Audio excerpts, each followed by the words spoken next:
أتينا تلبية لدعوة من التيار المقاوم الإسلامي المقاوم لتكريم أسر الشهداء، ونقدم جزيل الشكر والتقدير لمن قام بهذا العمل لأسر وعوائل الشهداء. احنا بنعتز بشهدائنا، احنا بنفتخر فيهم، رفعوا رؤوسنا.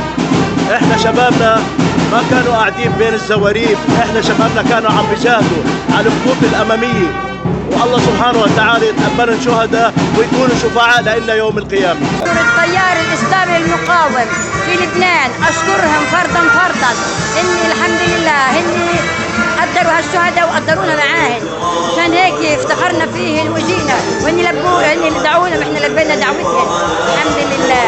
ودون الشهداء بنفتخر فيهن، دون شبابنا لانه استشهدوا على الارض بس استشهدوا ضلن طيبين فوق عند ربهم، طيبين الحمد لله، واحنا محتسبين عند ربنا. امتزجت جميعها، لا فرق بين سني وبين شيعي وبين فلسطيني وبين لبناني وبين عربي وبين إسلامي.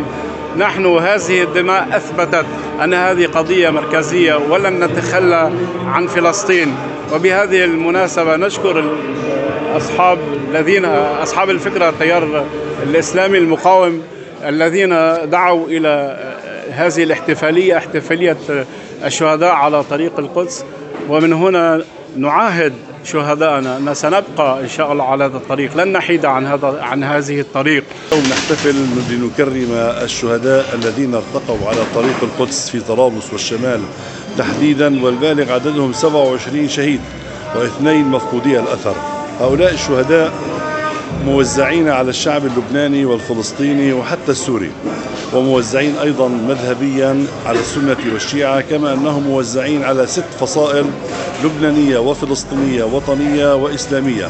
حالهم أو لسان حالهم يقول أننا قد تختلف ألواننا، لكن يبقى عدونا واحد وقاتلنا واحد هم اليهود، وتبقى قضيتنا فلسطين هي القضية الجامعة مهما اختلفنا تنظيميا أو مذهبيا أو وطنيا.